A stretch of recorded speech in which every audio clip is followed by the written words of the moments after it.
आपको भी समझ में नहीं आ रहा है कि सिल्वर प्राइसेस में क्या हो रहा है? तो देखिए आज के वीडियो में समझते हैं सिल्वर प्राइसेस की पूरी हिस्ट्री। मेरा नाम है Shailesh Thakur and welcome to my channel part 2 profit. तो ये मैंने सिल्वर का पूरा चार्ट खोल लिया है और आप ये देखिए कि 1980s में भी सिल्वर ने एक शार्प रैली दी थी और उसके बाद आया था क्रैश।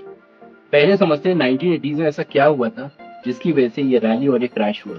1980s में हंट ब्रदर्स ने सिल्वर के प्राइसेस को पंप अप किया था, बट यूएस गवर्नमेंट ने इंटरवीन करके ये प्राइसेस डाउन कर दिए। अब ऐसा क्या किया था हंट ब्रदर्स ने कि प्राइस शॉर्ट अप हो गए।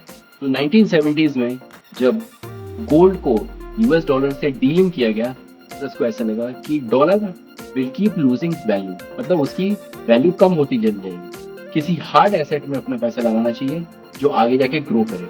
इसी वजह से उन्हें सिल्वर खरीदना चालू किया।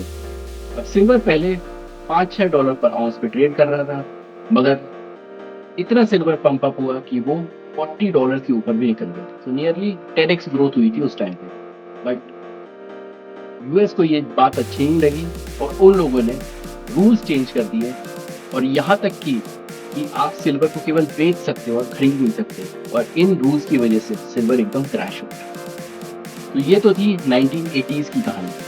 अब देखते हैं 2011 में क्या हुआ।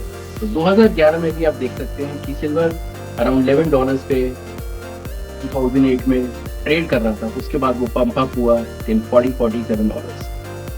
2008 में ऐसा क्या हुआ था कि ये पहले तो पंप हुआ सिल्वर के प्राइसेस और फिर सिल्वर क्रैश हुआ। 2008 के फाइनेंशियल क्राइसिस में इन्वेस्टर्स ने अपना पैसा सेफ रखने के लिए गोल्ड और सिल्वर में इन्वेस्ट किया। इसकी वजह से सिल्वर के प्राइसेस बढ़ गए। उसके बाद जब 2013 में चीज़ें नॉर्मल हुई तो उसके बाद फिर से सिल्वर के प्राइसेस क्रैश हो गए। 1980s में भी और 2008 में भी सिल्वर के प्राइसेस पंप और डंप किए गए थे। तो ये जो दो सिल्वर में रैलीज हुई 1980s में और 2008 में, ये दोनों रैलीज और क्रैश इकोनॉमिक इंस्टेबिलिटी की वजह से हुए थे।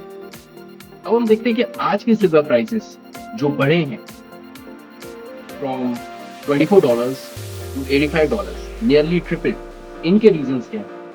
जो आज सिल्वर के प्राइसेस बढ़ रहे हैं ये टोटली अनस्टेबिलिटी की वजह से नहीं है।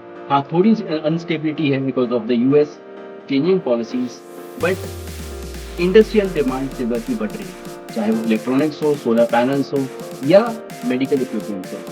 जब इंडस्ट्रियल डिमांड इतनी ऊपर है और माइनिंग सप्लाई कम है, इसकी वजह से डिमांड और सप्लाई की मिसमैच की वजह से सिल्वर प्राइसेस ऊपर जा रहे हैं। अब क्योंकि सिल्वर प्राइसेस ऊपर जा रहे हैं तो लोगों ने फोमो में भी काफी कुछ सिल्वर खरीद लिया है, जिसकी वजह से सिल्वर पंप हुआ है।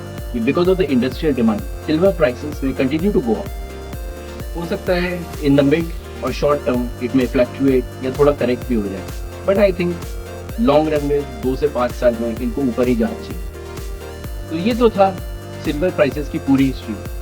आप मेरे को कमेंट करके बताइए कि सिल्वर प्राइसेस ऊपर जाएंगे, नीचे जाएंगे या साइडवेज जाएंगे। If you find this video informative, please share it with your friends and like and subscribe my channel for more such updates. Thank you.